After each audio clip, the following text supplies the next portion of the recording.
guys, welcome back to my YouTube channel. Selamat datang kembali di program BBD, Belajar Bersama Dona. Oke guys, di video kali ini kita akan belajar tentang cara untuk menentukan lokasi perusahaan.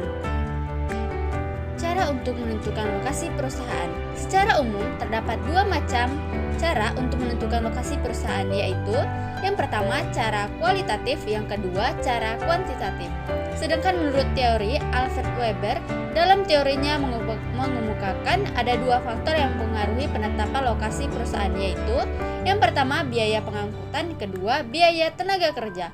Nah, jika pasar, customer atau supplier serta karakter bisnis yang spesifik sudah ditentukan, langkah selanjutnya menentukan lokasi bisnis yang tepat. Berikut adalah lokasi bisnis yang tepat. Yang pertama, lokasi padat penduduk.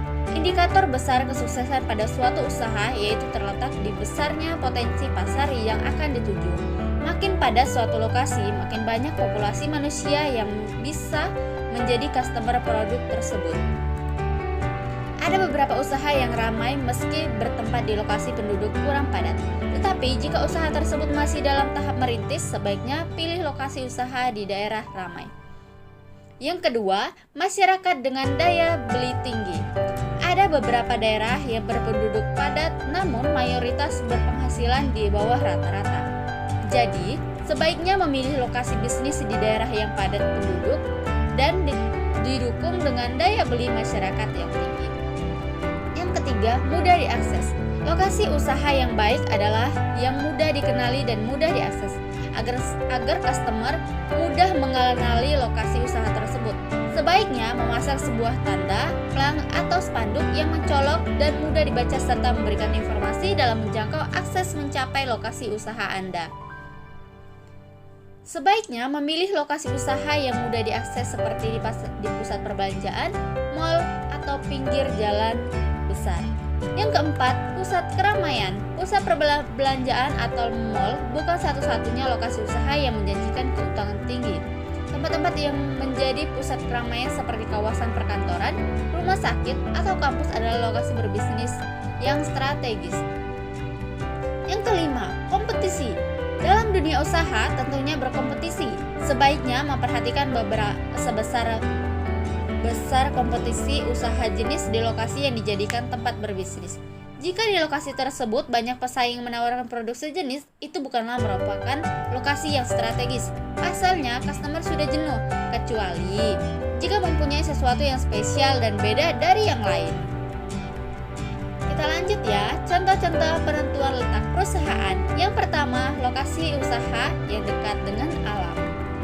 Yang kedua, lokasi usaha yang mengikuti sejarah. Yang ketiga, lokasi perusahaan yang mengikuti faktor-faktor ekonomi. Keempat, lokasi perusahaan yang ditentukan oleh pemerintah.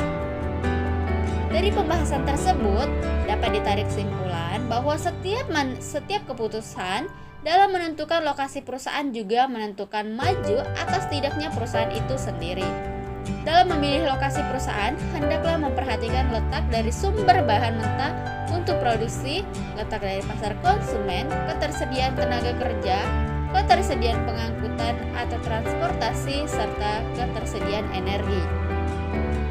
Cara untuk menentukan lokasi perusahaan dapat dilakukan dengan dua cara, yaitu yang pertama cara kualitatif dan cara kuantitatif.